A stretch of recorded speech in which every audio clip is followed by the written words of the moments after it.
What is going on, everybody?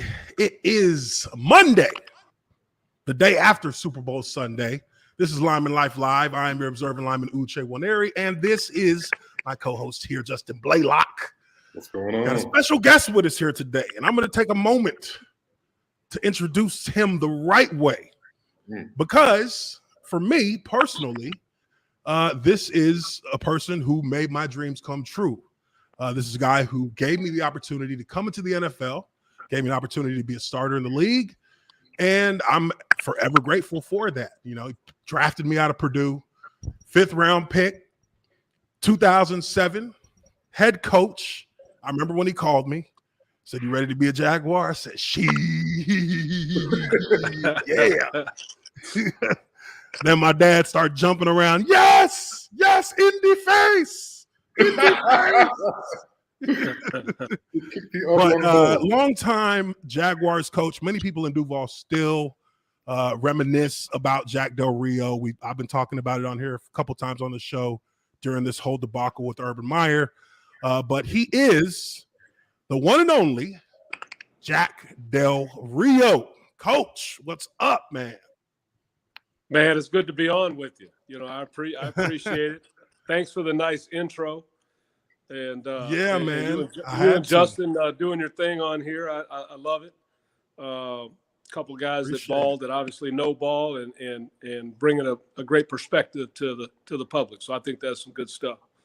But yeah, man, we started way back when with the Jags and brought you in. I think a 5th round pick, I think, right? Yeah, 5th round, 149. And you came in and earned a starting job, and that's what we saw. Sir. Somebody that had a chance, man. So that was really good on your part, coming in there. And we had a physical ass team. I know that. Yes, and we you did. were part of it. That's right. Yes, sir. That's what me and Justin talk about on here often, is just how we like the physical game, and it seems like the physical part of the offense, which is the run game, and that's it's a mentality, but it's also like a strategy. We feel like that's the NFL's kind of softening that toughness there.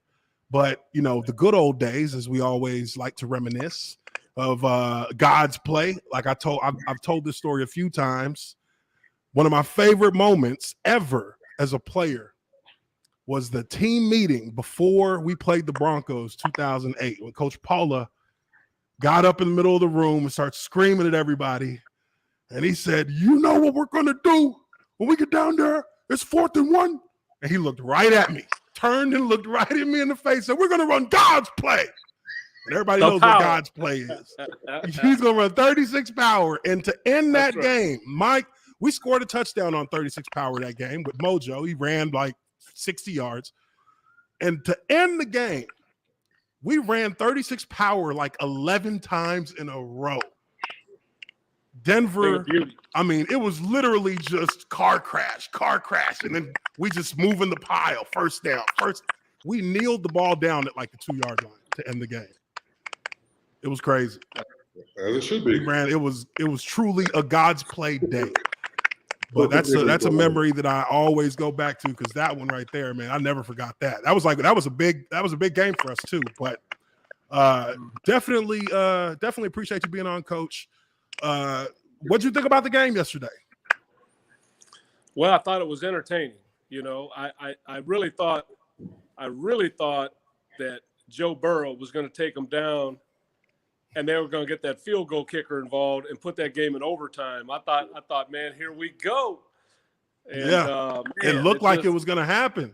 Yeah, right. I mean, I don't know how all of a sudden, I guess, they got a little discombobulated there on the 3rd and 1, 4th and 1, and got shut down. Game over. All of a sudden, out of nowhere. What happened? I thought Joe had 4th down out of nowhere. Yeah. And doggone Aaron Donald, man. I mean, he really the MVP in my opinion. I mean, I look, no disrespect. Cooper Kupp did a great job. I know, all that. Okay. But I saw, it was like, to me, Aaron Donald. He won the game. And when they had to have it, he made the play to make sure that it didn't go to overtime. Yeah. And so I give him all the credit in the world. Yeah, definitely. It's funny because, we owe linemen, and every time I see Aaron Donald make a big play, I'm always like,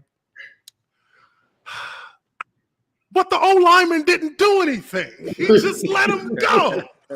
He didn't even do anything. Like, I mean, I respect I respect his ability. I mean, I played against some guys who had some traits that he possesses as well, and it's always, to me, like, if I'm gonna get beat, like, it's not gonna be like, I'm not gonna let somebody just go by me and I don't touch him. Like that play that he made to seal the game, Right. The left guard didn't even touch him, and he had help. Like, what? He had the center. Yeah, it's no. He still got beat outside. He went to the outside. He rushed him wide. He just rushed wide. He didn't even touch him. You can't get beat outside when you have help inside. You got to funnel him. No, you got to funnel him in. Like, I'm going to make you. I mean, I'd like to block you myself, but knowing that I have someone inside, I'm not going to get beat where I have no help. Hey, that's how it was with Haynesworth. Haynesworth. Or are you going to run over him? With Haynesworth, I've been looking at Brad on the line like, hey, Brad, I'm bringing him to you. I'm bringing him to you. You want a big Brad Meester to give you a little love. I'll be like, hey, Brad, you got my inside, right? Yeah, I got it. All right, he's coming. I'm bringing him to you. But, it was a great, I mean, look, I felt like Cincinnati was almost destined to win it because they beat all the odds. I mean, look, the Rams, I'm actually happy they won it as well. I didn't really have a horse in the race personally, right. But when I look at the situation with LA, I say, well, they stacked their roster up. They gave away a litany of first round picks. They found OBJ. They tried to. They were literally just aiming to win this year, right now, and they stacked their squad and they made plays and they got they really, their hardest obstacle, outside of the Super Bowl was obviously Tampa Bay having to beat Brady, and they almost gave that up. So when I looked at that and I saw how Cincinnati had just been road warriors the whole playoffs, just road win. I thought that the teams of destiny were going to be them. Hey, Ooch, let me get this. I want to hear this right here from you, okay? Cincinnati, rolling along, seemed to have control of the game, and then there was a little altercation on the sideline. And the with lineman, Aaron Donald, right? And they went and got Aaron Donald pissed off. I don't think that was a good idea right there. I mean, I don't know. Maybe I'm reading too much into it, but that's part of the game. The man got disrespected over there, and he's like, "Oh, I'm going to get some respect." Hey, he went out and he just dominated the rest of the game. I believe he was. Yeah, I think he had zeros on the stat sheet in the first half, if I'm not mistaken. I mean, he seemed like he was in a low. Yeah, he's still affecting plays. Opening things up for other guys. Right. But no tackles, no sacks, maybe a pressure or two, but then, like you said, after that. I'm telling you, man, it lit a fuse. He never was like, talk shit to somebody like that. We're going to see about this. Okay. If anything, I'm going to kill. If I'm going against him, I'm killing him with kindness. Oh, great play, sir. Yes. Hey, let me tell you. But I get Story it. time. The lineman wanted to go over and protect Joe. I get it. They wanted. You had to do that. They have his back. They just went a little too far. Yeah. They went too far, and I mean that reminds me of playing against Albert Haynesworth his contract year. It was a Thursday night, and I mean, everybody kind of like, we're in the locker room before the game, and everybody's kind of like, they don't know if Haynesworth is going to play tonight, and we're like, oh, come on, he's out. Let him be out. And then you see the guys come and mark the names on the board who are going to be out. Haynesworth playing. We're like, shit, okay, all right, guys. And he'd been dominating. We were watching film. This dude is picking up guards with one hand, tossing them into the quarterback, and. He threw me around like a rag doll earlier in the season, first game of the season. That's my first time as a starter. So I'm like, shit, I tried, but this game, it's like Thursday nights, the last 5 games of the season. So it's like, I've learned a little bit on the way, and everybody knows that Haynesworth is a little bit of an enigma. Like that cat can just snap, and then he'll start stomping on people's faces. He'll start throwing people out onto the sidelines. So First drive of the game, we're just going down the field on them, running the ball, play action, and we ran an ISO, and me and who was it? I think it was me and was it Leaf? I think it was Leaf. We double teamed him. Leaf goes off to the backer, and I just run him, and he just like tumbled backwards, and I just like, and we got the first. It was like a third down, and I'm like, "Ugh!" And I got up, and I was like, "Hey, let me help you up, brother. I helped him up. I'm like, you good? You good?" He's like, yeah, because I was hyped. I almost started talking shit. I was like, mother, don't do it. Then you're like, wait a minute. You don't want to piss somebody off like that, because if you get them motivated, bear sleeping. You know what I mean? Let them sleep. Let them sleep, because if you get them hyped up, they're just gonna start doing things that you can't comprehend, and that's what happened. Yeah, I mean, I was helping him off the ground every chance I could. I'm like, yeah, you good? All right, hey, good luck on the next play. Come on, that's not the way I trained you, man. Shit, on a Haynesworth weekend that year, hey, shit, I was a young pup. I had to watch myself. Hey, you know what I mean? But, you know, over the years, I can never escape him. So every time we played, he would laugh, be like, man, it's you again. I'm like, yeah, you took your medicine this morning? Make sure you ain't, you know, keep that bipolar in check. But, you know, it was a good game. Good Super Bowl matchup. Played out well. Definitely, you know, congrats to the Rams and the Rams fans out there. But you know, I think it was a good year in the NFL. I do. I think that we saw a lot of teams like overcome a lot of obstacles. I mean, one team that you coached, you were the head coach of the Raiders for a couple years, went to the playoffs with them. I mean, nobody expected the Raiders to be in the postseason. There was a lot of teams that actually like played above, you know, what was expected. And even, you know, you look across it like the Texans, nobody expected them to win 4 games. But, you know, there was one team down in the first coast of Florida, Jacksonville. Now, I know you have obviously seen, you know, what all the things that happened with Urban Meyer. Tell me this, Coach, maybe you know better than I do. I've never heard of this before, but have you ever had a situation as a player or a coach where the head coach of the team doesn't travel back with the players after a game? Like, not because of an emergency. That's a rarity. But just because he wants to hang out. Yeah, that's a rarity. I mean, you know, I think, you know, if it wasn't like where he ended up, you know, in that situation, you know, where it was obviously not anything important, you know, it was basically, yeah, I haven't really seen anybody, you know, do that. I mean, other things maybe come up,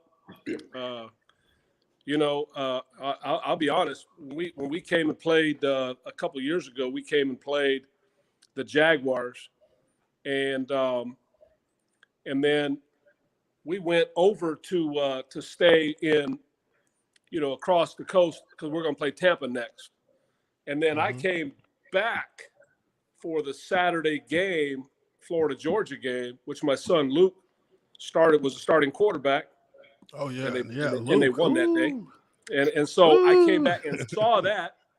And then so we beat the Jags, went to Tampa, came back, saw my son play, and then beat Tampa the next day. So Del Rio's had a 3-0 weekend. So I mean, but that was all wins, W's everywhere. But I was apart from my team for that morning, that Saturday morning.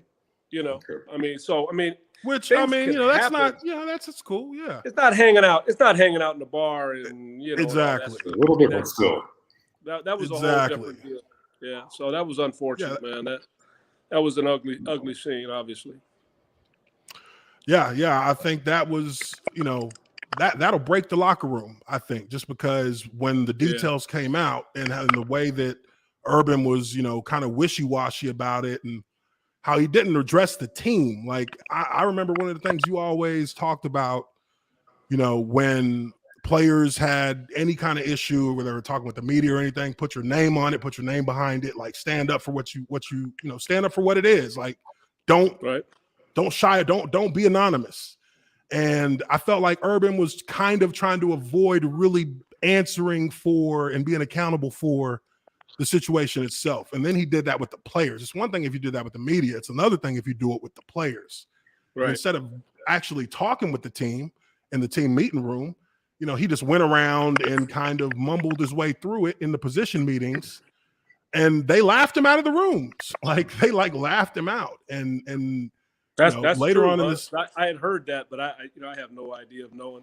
Yeah, they laughed him out. Like, wow. It's like as soon as he stepped across the threshold to walk out of the room, everybody started laughing. And this was every room. This was all the rooms because they were just like, we already know what happened.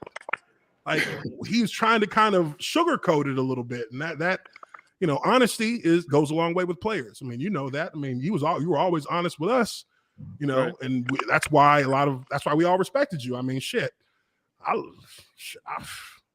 it got ugly after you left. I'll say that much. Shit, you're like shit.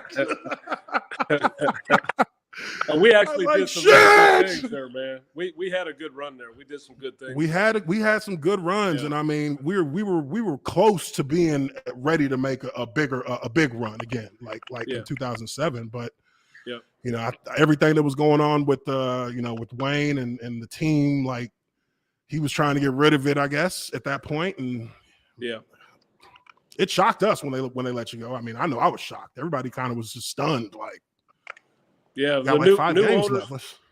Yeah, new owner. It was new owner, and he just wanted to start new, fresh, start fresh. So, yeah, when you spend all that money and you own the team, you do whatever you want, man. Yeah, true. That's true. The way it works. Yeah, it's a business. Yeah. Yeah, it's definitely a business. But you're right about, the one thing that I always prided myself on is, as a former player, right, I knew, like, I always felt like it was my duty to keep it real, and be honest, be upfront, and handle things kind of head on, and that's really, I tried to treat all my players exactly the way I would want to be treated. And I put myself in your shoes, and it was like, okay, I want them to treat me like a man. I want them to be honest, be upfront with me. You're not always going to hear what you want to hear, but I would shoot it straight, and that's pretty much how I went about it. And to me, I think guys know you're authentic. They know it's real, and they can follow that. And whether it's good or whether it's bad, I'm going to be consistent for you. I felt like. Anytime you're the head coach, you got to put your hand on the rudder and you got to steer the ship. And it may be windy, stormy, rainy, whatever, but you got to sit there and you got to go through it and lead the team. And that's what I took pride in. So I don't. And players gravitate towards that. Players really do gravitate towards it. I mean, you've seen that even this year with Dan Campbell in Detroit. I mean. Yeah, for all of the heartbreaking losses they had, he kind of, kept the course. He stayed the course, and the players bought in more and more. And I mean, they saw some more success, not as much as, maybe they would have hoped, but, you still got like a core of players that like your locker room respects you because as easy as it is. And I mean, you saw it in Jacksonville, but it as a coach, as easy as it can be for some people to just start like, packing it in once you're like, 1-7, 1-8, 1-9, like the coach keep the players focused. Dan's defensive coordinator is Aaron Glenn. Remember, Aaron played with us at the end of his AG. career. Yeah, and that's their DC. Yeah. And I saw him at the Senior Bowl, and I said, "Hey, man, you guys did a nice job, man. You could see, the intensity the guys played with as you finished up the year." And I said, "Much respect for that." And he was like, I appreciate that, Jack. Anyway, I had a good conversation with Aaron, AG talking about that right there, Dan Campbell and the impact they had going in there and the fighting spirit that they're bringing and they're building something and they all feel it, and they feel a part of it, So I think you're right. I think that's a good example of a team, even though they weren't, winning like you want to win. You could tell that they were still working like men and they were committed together. And so that's good stuff for them. No question. Oh yeah. Most definitely. Yeah. Definitely, and again, and like I said, with the Raiders, even you look at the Raiders, they had their special teams coordinator, what was his name? Fancio? Something like that? Fasaccio. This guy was thrown into a really bad situation. Oh, Versace? That's close enough. Did man. I say it right? You got it. Oh, okay. Rich. I mean, I've said it a few times, but I haven't. Go. Yeah, there you go. There you go. So, I mean, he was thrown into, does it get any worse? Like, you've lost your head coach due to, the NFL's whole investigation situation.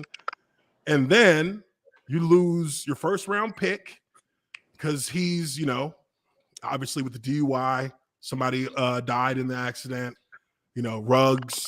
That's a huge loss for the team. That's a first round pick. Then you lose a cornerback because he's on Instagram making threats to people's lives. And it just felt like, this was going to be the same old Raiders, of recent time where the things just fall apart as soon as there's adversity because it's just kind of like been that thing. But when you were there, 2 years with them as a head coach and you took them to the playoffs, you part of the development of, Derek Carr. Arguably, there's an argument that can be made if he didn't get injured before that, going into the postseason, that there would have been a real shot for Oakland that year to make a run. No doubt. So no doubt. When you see a coach who kind of gets thrust into that turmoil, because that's what it was for Vic. I mean, it was turmoil. It was like the house is on fire. Everything's on fire.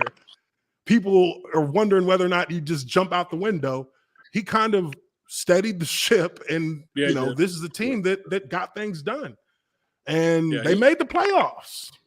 He did a nice job with his role, leading the team, providing, like I said, that rudder, that hand on the rudder, kind of led him through that storm. I thought he did a great job. I was surprised they didn't give him strong consideration to actually keep the job. I thought he did enough, and I thought the staff did a good job working, like what he took over and what he did with the staff. I thought they did a nice job. I know, the defense, I know a lot of the guys there. I was with them in Denver, Ron Milas in the secondary and Richard Smith, the linebackers. And I was with those guys before. And my DB coach, Chris Harris, was with Milo when they were together out with the Chargers. But the bottom line is that's a good group on defense, man. They were doing a nice job with who they had and how they were working them and coming together. And I thought, they did a nice job. And the team that ended up going for the AFC all the way to the Super Bowl is the team that knocked them out in a close game. Yeah. So, they were right there and had a shot. So there's no doubt about it. I think Bisaccia did a great job there. Not one thing that Meyer had about, from what he was handed to the final product. I really would have thought that they would have gave him a serious look. I mean, it's weird to me. It's really weird to me when you think about it from a player's perspective, when you got somebody at the head coach position who actually does far more than expected and actually galvanizes the team and creates a leadership, a core of leadership there that the players can follow. I don't understand why that's not something that you want to continue to build on, because you kind of have to start that over if you bring in another head coach. And when you get into the postseason, especially, I mean, it's almost like, you know what? We're going to keep him. Let's just keep rolling. Let's just try and see what we can build here, because look, I think owners a lot of times get caught up with the shiny new toys. I think that they see names on papers and they say, "Ooh, I want to get that guy. Ooh, I want to get that guy." And I mean, look, hey, Jacksonville is a perfect example. Perfect example. Shad Khan just wanted to get Urban Meyer. He didn't really think about, okay, well, how's Urban Meyer going to handle, first time as an NFL coach? Does he have, how is he going to prepare for that? Like, these are things you want to find out from him, obviously interviewing, but, look at what he's done at other schools, not just wins and losses, but look at how he actually nurtured those programs. And he did a bad job at nurturing those programs, which would have been red flags if you're being, if you're looking at it with a clear view and you don't got rose-colored glasses on. And I think that kind of happened. But I think also you see that throughout the league with the way that guys are hired and fired. Sometimes guys are getting fired so that they can hire a guy that they want and another guy they want instead. I mean, nobody really says that, but it's kind of what happens. It's kind of how things play out. And sometimes it's a good coach who gets dropped. Did you read the Tony Dungy letter to the NFL that it was posted on, I don't know, one of those websites? But Tony Dungy wrote, I would recommend take a look at it. He had some pretty good thoughts on there, and he was mostly talking about the need to do a better job in the minority hiring. But I think he hit on some things, about patience, about an owner understanding what he's really looking for and then sticking with that. And, historically in the league, owners haven't done that. I mean, and it's getting worse, not better. It's more people with, like Cully down in Houston, one and done. I mean, you just didn't see that kind of stuff, and Tony like was a talking stopgap about coach.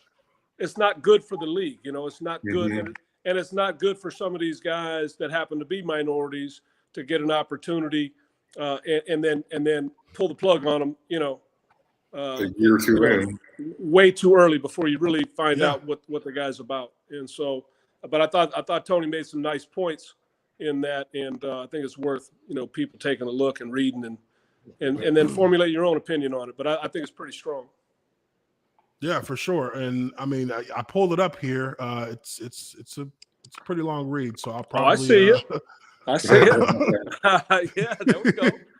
Well, if he wrote it, I'm sure it's very well thought out. Yeah, it's a well thought out. It's very detailed. So I mean, our audience's attention span may not break out my thesaurus with me reading it. Because I'm gonna bust the story out halfway through it. A little synopsis. You know what I mean? There we go. Bring a couple nuggets to your audience. Look at the Cliff Notes. All right, let's see what we got here. Let me pull it up real quick. Let me put it on the screen so they can see. Because I mean, I'm definitely gonna check it out, but let's get looking into it a little bit here. So, and this literally from the very beginning of this article here, Tony Dungy's letter to the NFL: how to improve the head coach hiring process. Okay, so we'll go through the first part here, kind of the intro section, I guess, and we'll see where he's going with the flow. It says to Commissioner Goodell and the NFL owners, the current system for hiring head coaches is broken. It's not producing good results. 2/3 of the league's changing hands every 3 years is not the model of stability we should be striving for. The minority hiring record, which I wrote about this time last year, is very poor as well. None of this is good for business. But what can we do to fix these problems? The league faced this issue with minority hiring 20 years ago. Dennis Green and I were fired after the 2001 season, leaving one African-American coach at the time, Herm Edwards. Prominent civil rights attorneys Johnny Cochran and Cyrus Mary came to the NFL asking to work together to get answers to the problem. They advised the league that litigation was certain to follow if things didn't change. After meeting with Cochran and Mary, the league set up a subcommittee to work on diversity and inclusion, and Dan Rudy made some suggestions on how to help the head coaching/GM searches. He suggested a process, and the league adopted what was called the Rooney Rule. Now, personally, I think the Rooney Rule is not. I mean, it sounds good in its in intention, but in a league where things are supposed to be based on production and competition, I think the Rooney Rule hasn't helped in that process. I mean, it's just become a box to check, in my opinion. So, but we'll go in here. It's the spirit. It's the spirit of it. Yeah, the spirit of it is good. The spirit of it is to be more inclusive in your process. I mean, and Tony goes on. I mean, we don't want to. I mean, I don't think you want to read every sentence of it, but yeah. You're gonna when you get down, it's gonna talk about the process. And to me, if you really truly improve the process and you're aware of what you're trying to get done and what are you looking for, you know, are you looking at an offensive guy, a defensive guy, whatever it is, and you got to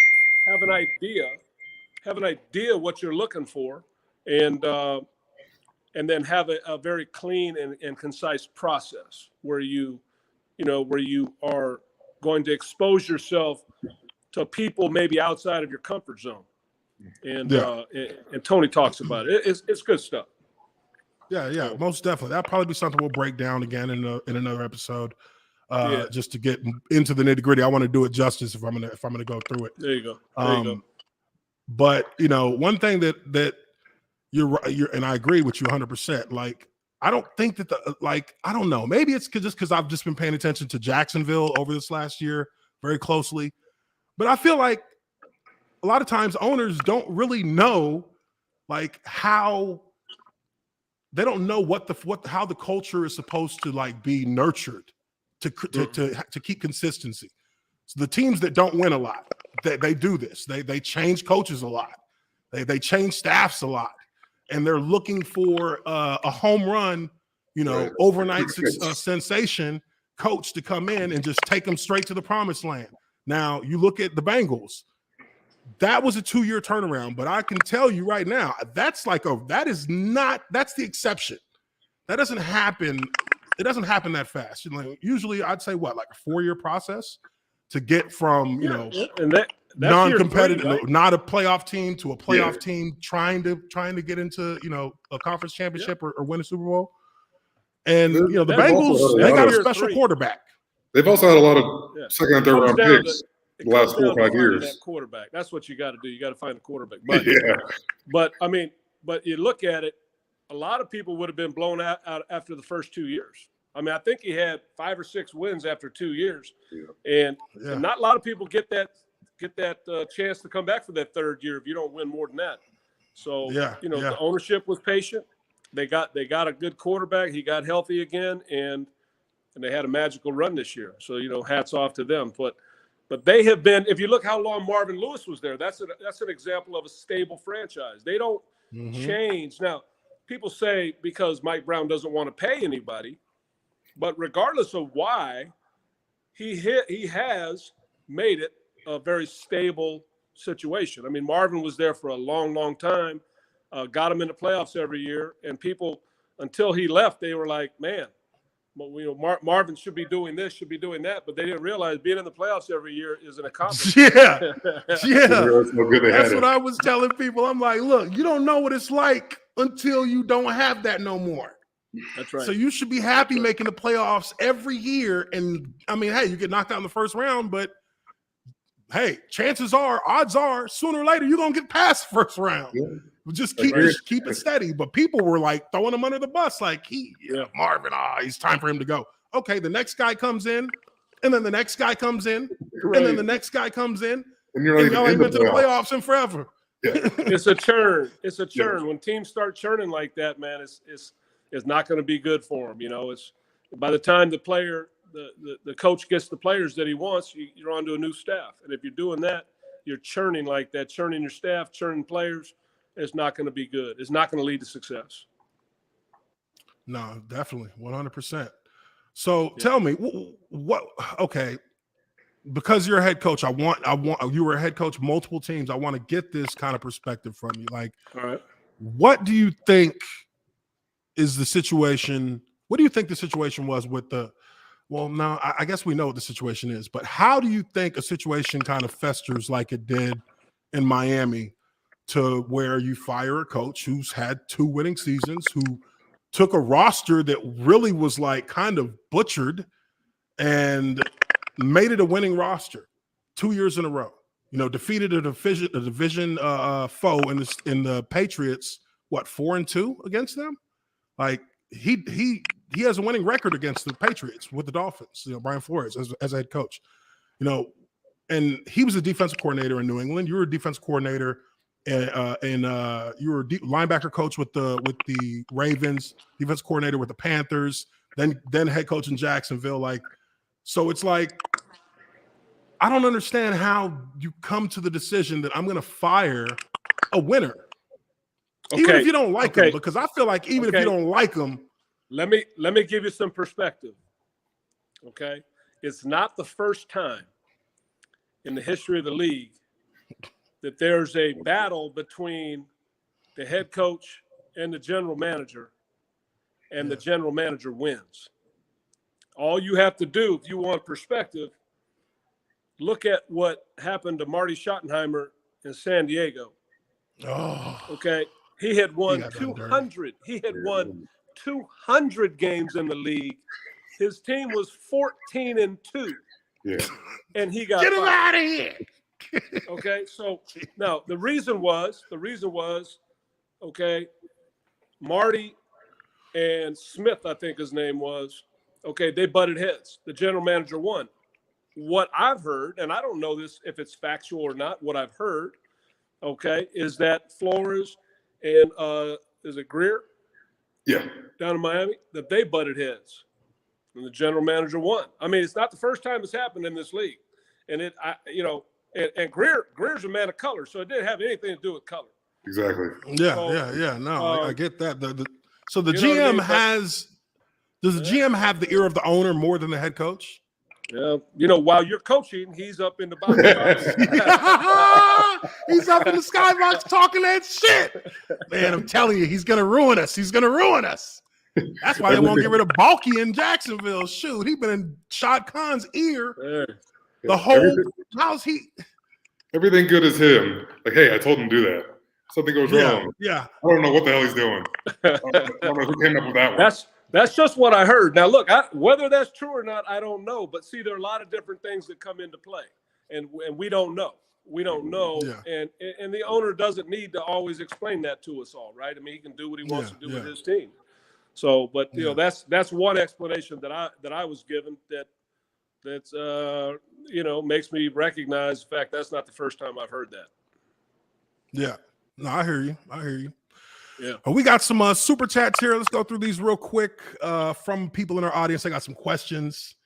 Now, this question here, I might have to jog your memory a little bit on this, but Jason Gaines for $5. He says, Coach Del Rio, what's your point of view on Donut Gate from the Jags 2008 season and Uche's training camp haircuts in 2010? Okay, so you'll recall this because I remember when this weekend was a wild weekend when this happened. I think it was either 2000. I think it was 2009. But we're going to go play Cincinnati. Mm-hmm. If you remember this game, we were going to go play Cincinnati. Cincinnati hadn't won a game yet. They were 0-8, and I think we were like, 6-3. Something like that. Okay. 6-3, 7-4, one of those. No, my bad, not 6-3, 5-3 or something like that. I can't remember exactly, but I remember this game like it was yesterday. I got benched this game. I got benched in the third quarter where I gave up a hit on Dave, and he got hit as he threw, and the ball just floated in the air, and DB was just sitting there like intercepted, right? But before the game, and this all came to a head on Sunday. The linebackers and the running backs were having these prank things that were going on all season. You probably didn't hear it. You heard about it at the end because on that weekend, it was the first Friday of the month, and everybody like half the team went to this club in Jacksonville for First Friday. Dave, Go Fred, ahead. Everybody. Everybody. I know I'm snitching, but I mean, hey, he had a team meeting on this. Hey, I'm telling you, everybody. Skip Richardson was over there, right? Skip was in the parking lot. He was making sure we were good when we got out. Yeah. And that night, Big Rich got a DUI because he fell asleep in the drive-thru of a McDonald's. And Justin Durant got a DUI because he fell asleep at a yield sign with his foot on the brake. The cops had to get him out the car. Right. So Wayne Weaver, the owner at the time, he came into the team meeting room that morning because they weren't in the lot. They weren't there. Like Big Rich wasn't there. Justin Durant wasn't there. We were kind of like, well, where they at? Where they at? Nobody wanted to spill the beans on where we were, but they were in jail at the time. So, we go to Cincinnati. We lose the game. Lose to an 0-8 team. My dad called me after that game too. He's like, "How do you all lose to an 0-8 Bengals? How do you lose to them?" I'm like, "Shit." Well, long story or the short one. But the next day, we get in there for a team meeting. We walk in. We're sitting down. Everybody's really quiet because it's like we just lost to a fucking winless team. It was an ugly game for us, a very ugly game. And Jack comes walking in, got that look on his face, straight face, eyes a little freaking like you can see his eyes will start about to burst into flames. Turns on the projector, turns on the screen in the front, and it's a freaking picture of the front of the club we were at. And he said, "First Friday party, players out at First Friday." He's like, "You guys want to fucking be out there partying on the Friday? You guys are over there.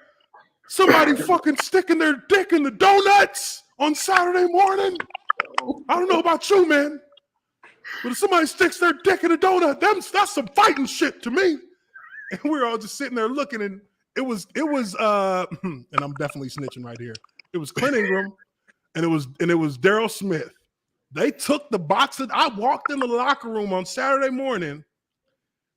Here comes Clint and Daryl out of the bathroom with the box of donuts. And I'm like, what did you just do? Don't tell me. And they just looking. And Clint just looking at me like, Come on, man. He's sticking with the donuts like, And then Clint grabs like one of the orange juice gallons, undoes it, starts drinking out the gallon, puts the cover back on. They all walk off. And nobody's even in the locker room yet. I'm like, oh my God, I'm not touching any of that shit. That shit is done. I'm not touching anything. But that Sunday, that's when it all like blew up because Jack found out that I'm pretty sure the equipment guys were like, yeah, these guys took the donuts into the bathroom stalls. Just want to let you know. Yeah. You did need to jog my memory. I do remember going off on that. And that he got was pissed. You were more mad about that than the fucking game. Yeah, because that's some dumb shit right there, man. You know what I mean?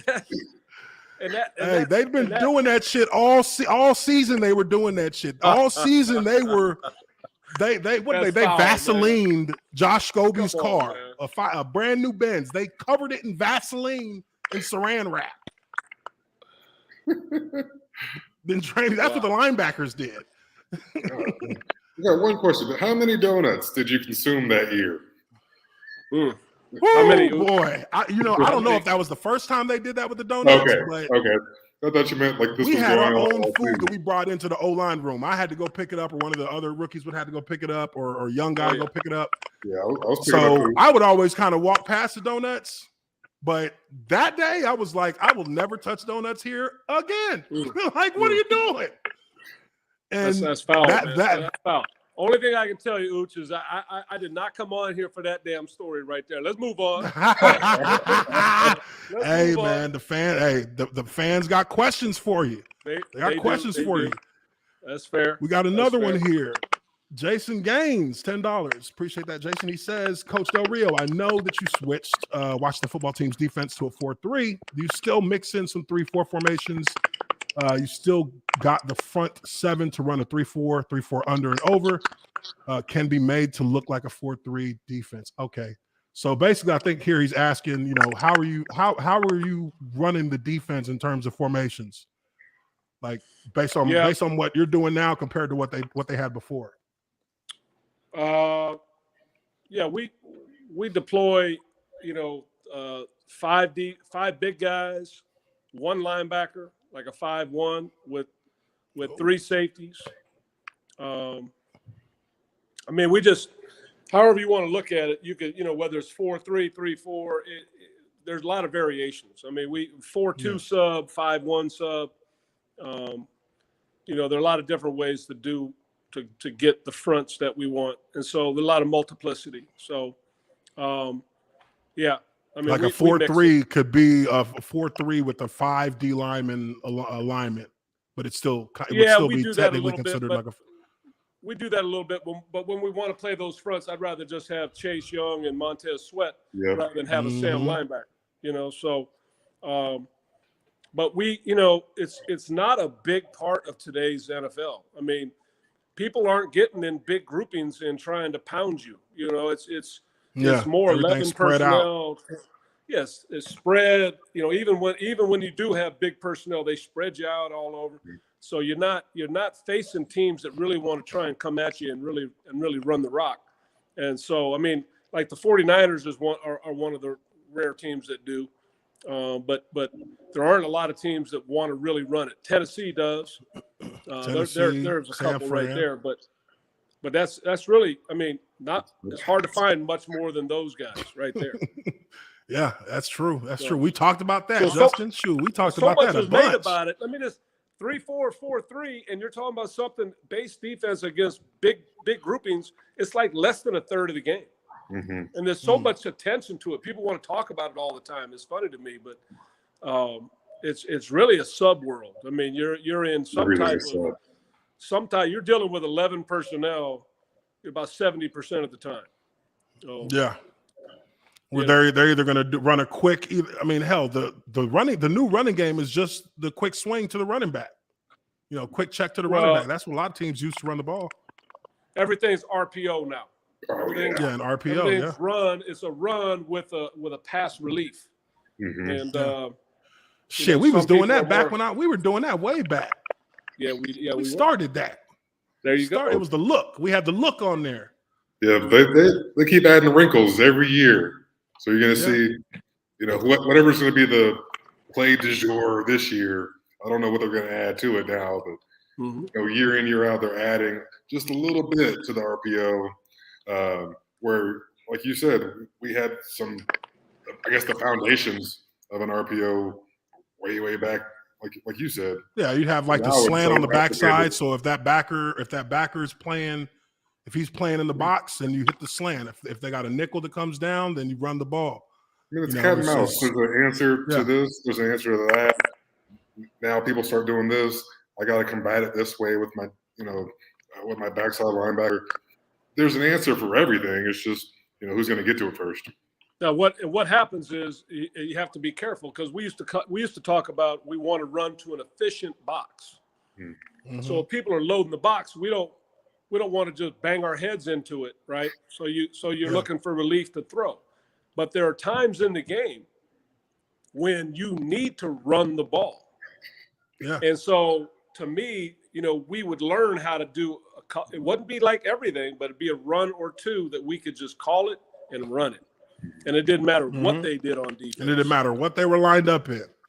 Exactly. And then when you have a situation with time clock or something where you just want a run, you don't want an incomplete pass and give them the ball, whatever it might be.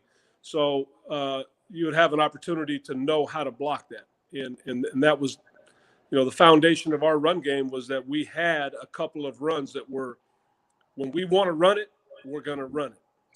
Blast balls. Yeah. Blast balls coming at you.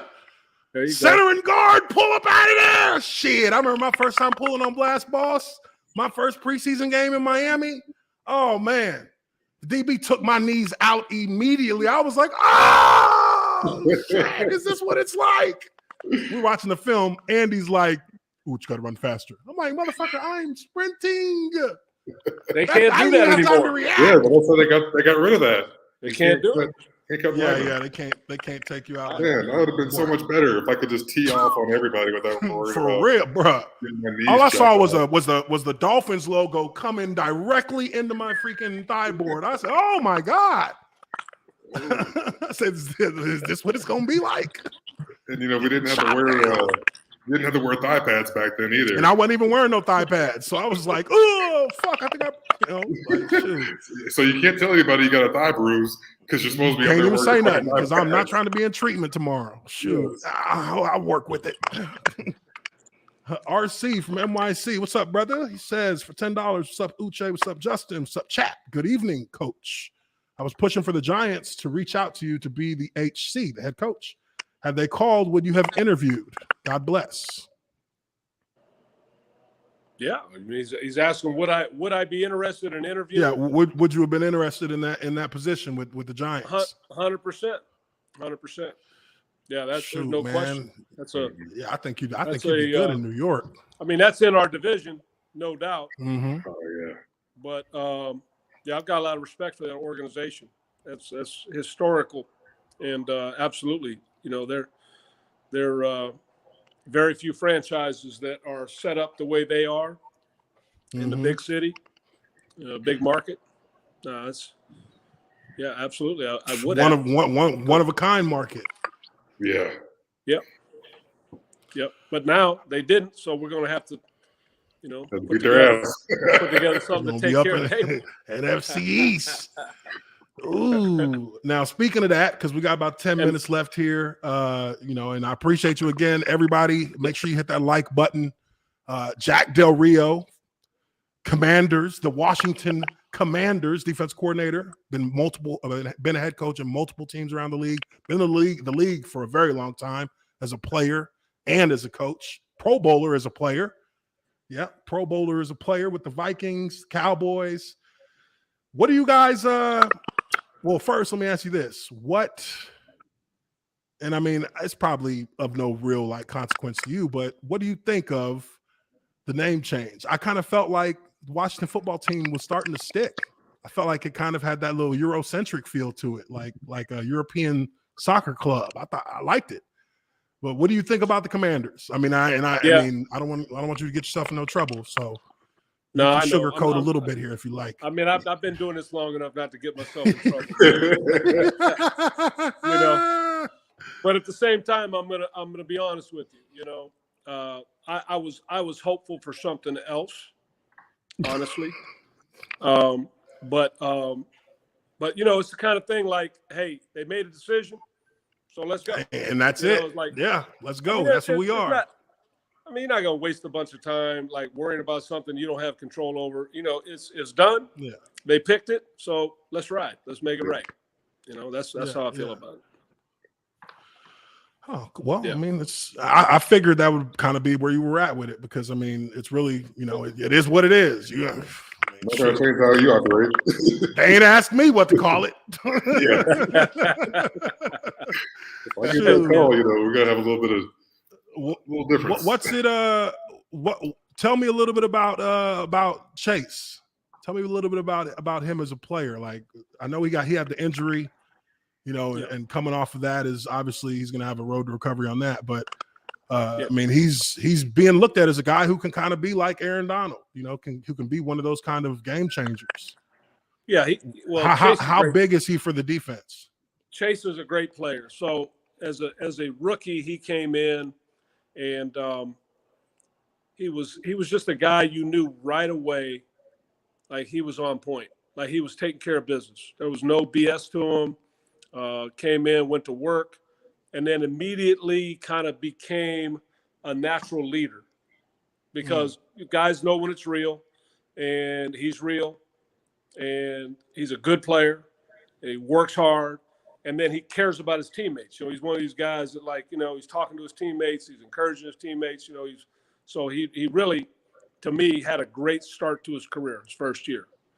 I thought last year, I didn't think the offseason went the way it needed to for him to impact us in the most positive way. Now, he's hurt this year, so he'll definitely be rehabbing and be around. He's already sending me pictures and videos of the work he's putting in. So he's working. He'll be back. He's a great young man. I love him. He's tough. He's smart. He's got all the talent that you need to be really good at that position, and he impacts others in a positive way, man. So I got a lot of respect for him. I look forward to helping him develop into a beast. For many years of dominant play and helping us win games. So I got a lot of respect for him. No, that's a pretty big endorsement right there. That's good to hear. Because I mean, look, And again, this is coming from an offensive lineman, so take it for what it's worth. As a defensive player / coach, I like him. I think he has great skill, just like with Aaron Donald. They have this skill set that can give an offensive lineman a lot of problems when they suck. Nah, see, but I think Aaron Donald is such a. And I mean, not to take anything away from them. I just, when I see some of the plays that they make, I've seen them make good plays against good offensive linemen. I've seen that as well, but they had to work a lot harder to make those plays. Right. and I think that, and again, this is just me prodding at the media, because the media will take a preseason sack and be like, oh, defensive player of the year, he's going to get it. Remember when they were talking about Chris Jones? Defensive, look at they put him at defensive end. He's going to ruin everything. He's going to DPOY. And I'm looking at the film because, I got Game Pass. So I started looking at the game film, and I'm like, that lineman sucks. Like, I'm looking at, and here I go. I'm looking at guys like Budda Baker bodying Taylor Lewan with consistency. And then it's like, okay, so when you see, a Chase or a Donald just go by a lineman and the lineman doesn't even engage, to me, he's a great player, but that wasn't, any player could have made that happen if that's how the old lineman's going to approach it. It's kind of funny how these great defenders make guys have bad technique.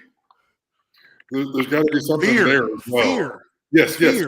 So that's already happened up here before the play even started. So and that's what that's what I'm getting at on the offensive side. Because Ooch, man, you're just lucky right now. You don't have to block Aaron Donald, man. Shit, I wish I could. I wish I could. What you mean? Shit, you're lucky, man. Man, I got thrown to the wolves against a 6'7" Kodiak bear when I was a rookie. When I was a young player, I'm ready for any motherfucker. I don't care. Give me 6 months. Let me get my shit back together. You know what I mean?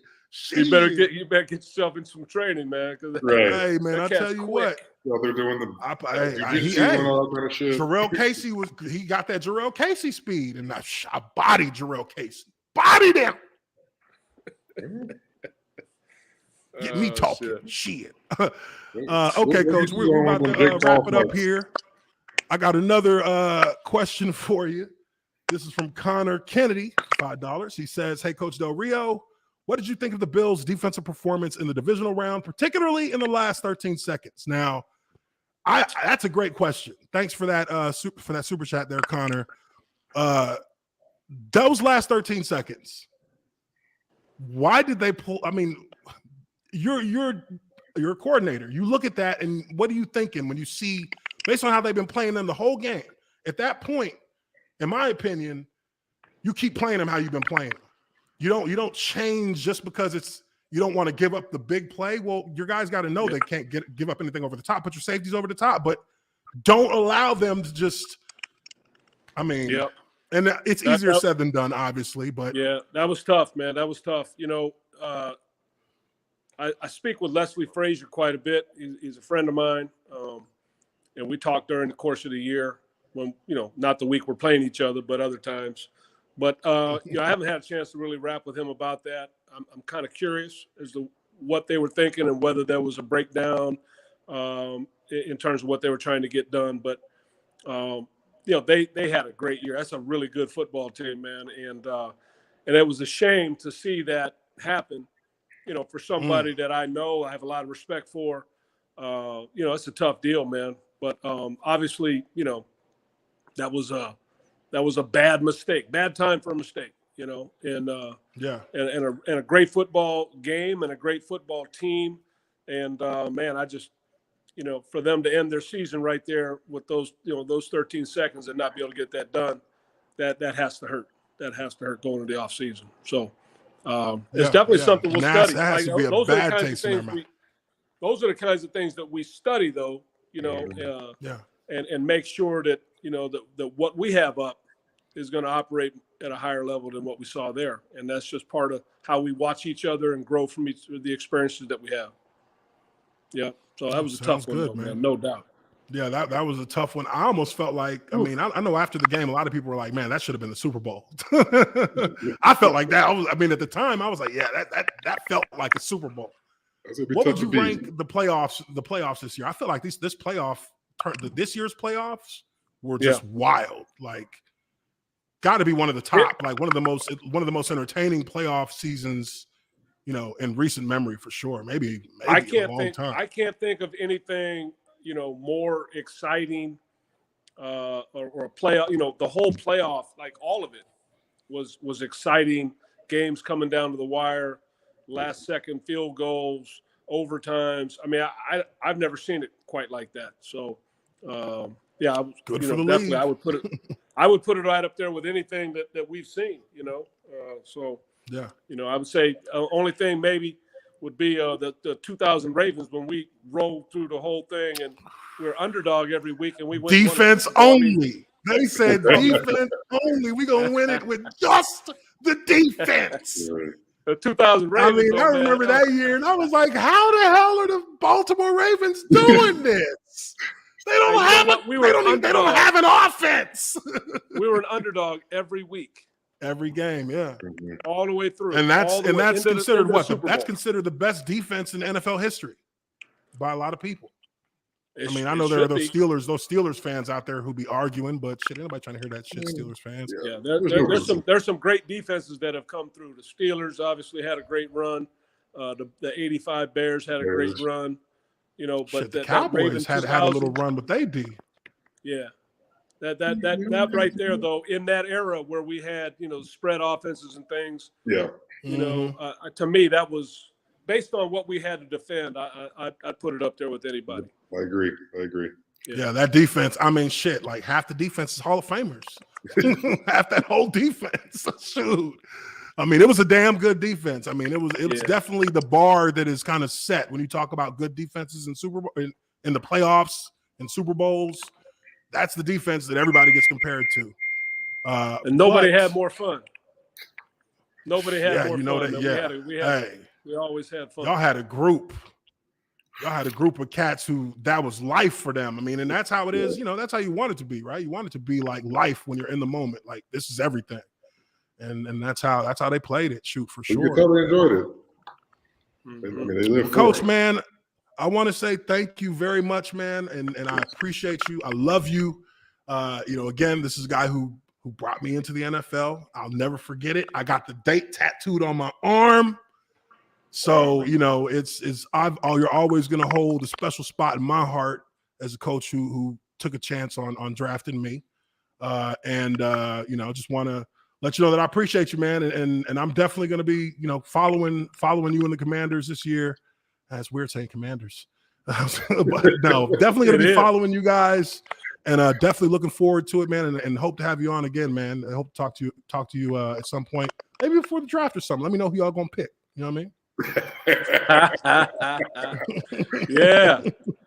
Yeah. We're picking, we're picking somewhere up there in the upper half. So hey, Jacksonville, number one, 2 years in a row.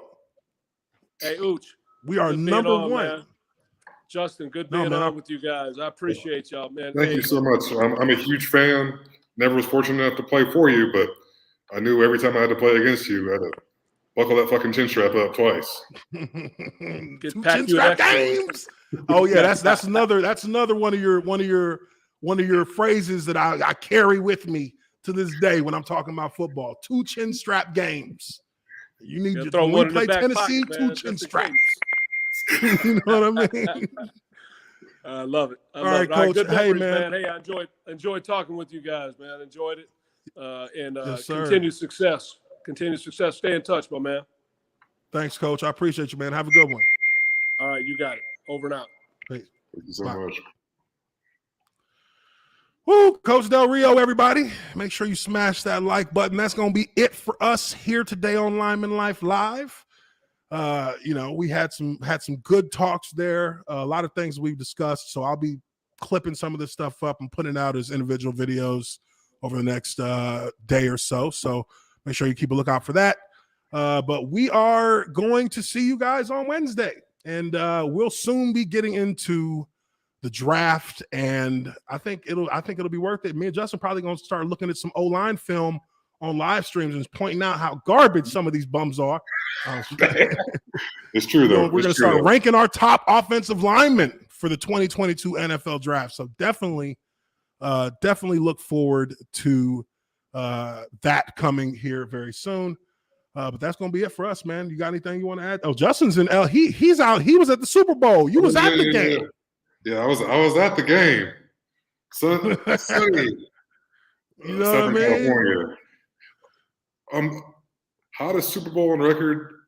Oh my God, sweat my ass off. It was hot. It's hot out there for real.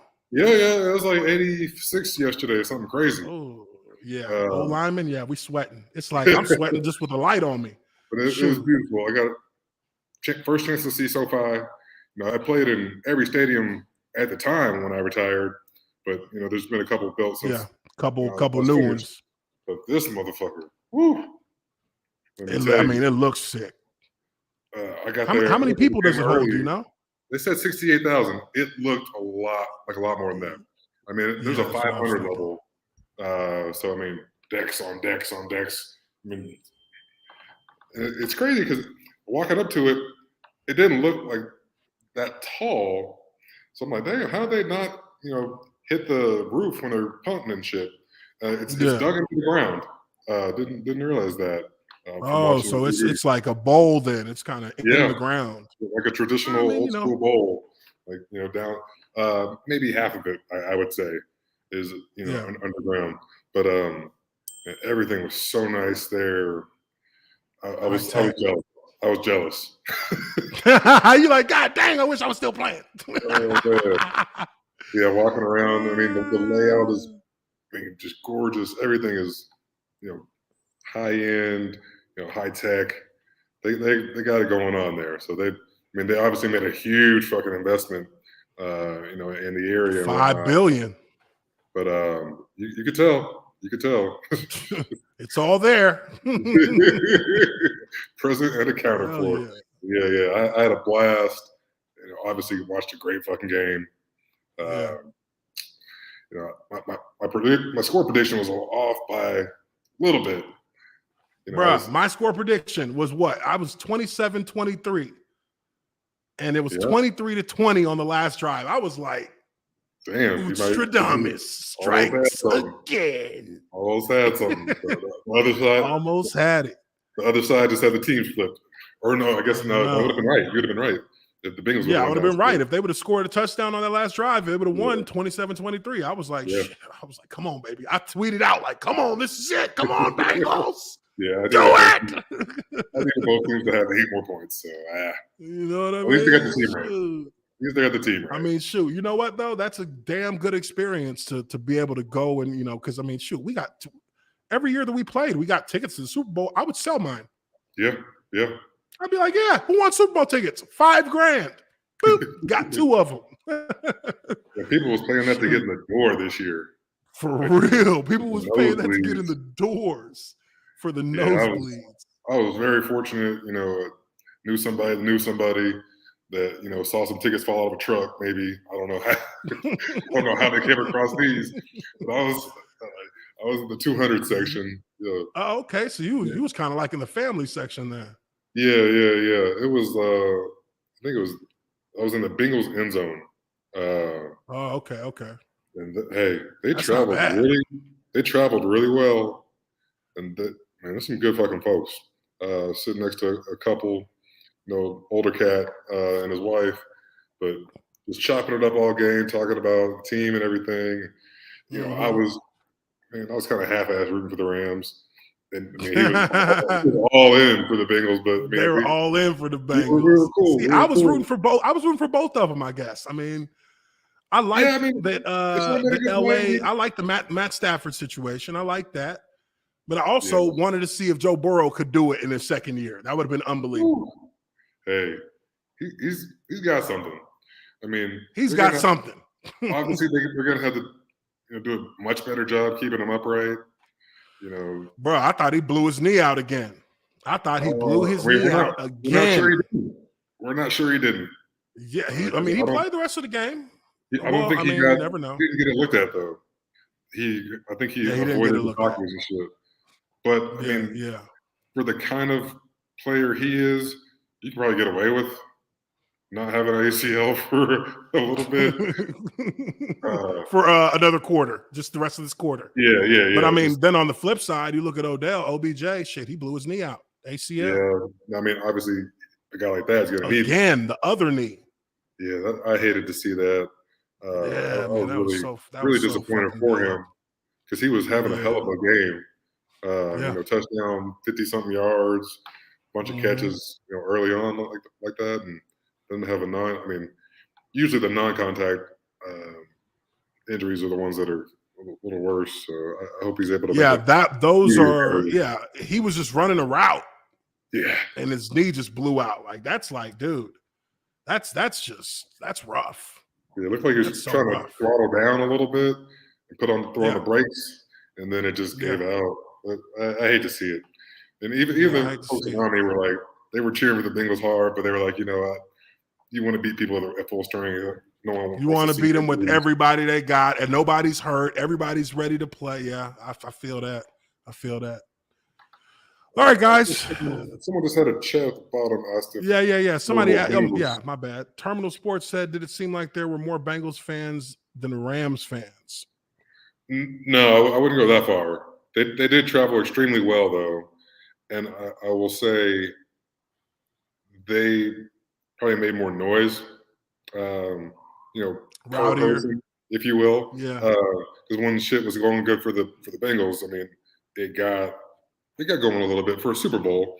I mean, if you watch on TV, it's different than 99% of other games. You know, it's a corporate event, seeing be seen. Yeah. I mean, because what casual civilian fan can afford a $5,000-$10,000 ticket? Yeah, who could afford to even go to the damn game? That's the crazy part. So I'm looking the around. Tickets were so damn high. Y'all traveled from Cincinnati and got hotels and got to this fucking game. I mean, I know they done blew their whole. They done blew all their 401k. Yeah, hotels are high, Uber's high, rental cars, everything. So I'm like, hey, y'all. Uber.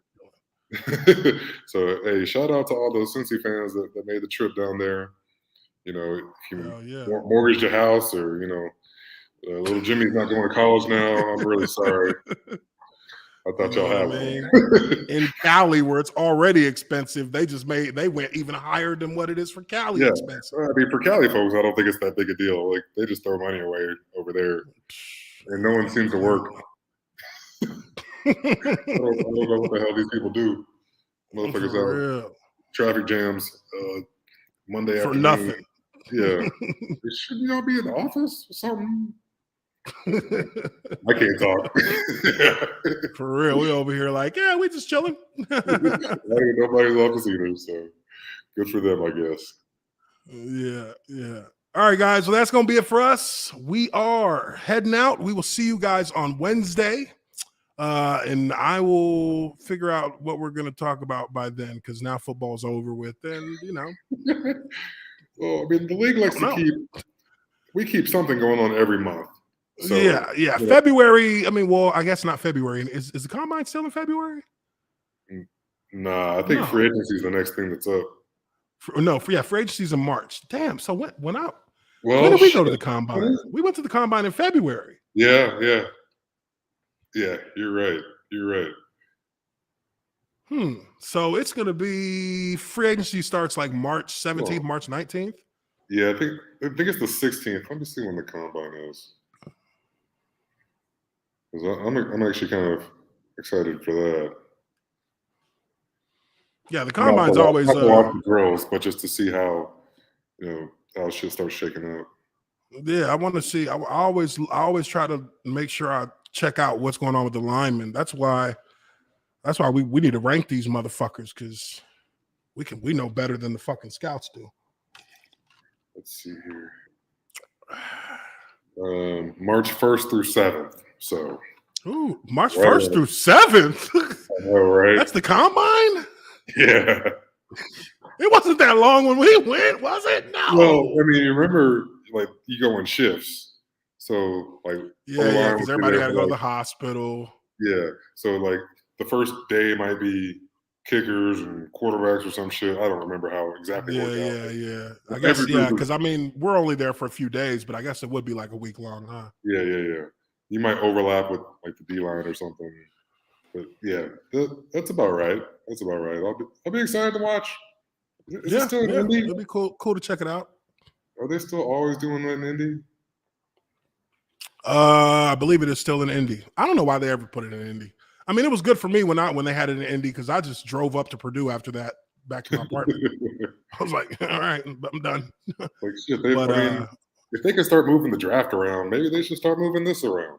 I mean, they should move the combine around because, look, nobody want to be in Indiana in fucking March when there's still like 2 feet of snow in the ground. Like, I'm not sure if there was ever a reason other than maybe someone from the Colts back in the day slipped some money under a table somewhere. Shit, I think Irsay probably, puts – because, I mean, look, I'm willing to bet that it's more a pain in the ass for the franchise to host it than it is Well, yeah. I mean, it's expensive to turn the lights on in those buildings. Yeah. And, having everybody flying in and all these different, having transportation set up and all that. Only one team wants to do something like that. It's a team out of Indiana, of course. Of course. But I think it'd be really nice to start branching out for the combine. Yeah, I'd like to see it in, like, Miami. I think that'd be good. Like, I mean, look, I'm not a fan of, like, the field turf like that. I'm not a big fan of it because it's like some teams field turf, you can wear the Cadillacs and you're good. Yeah. Some teams field turf. I mean,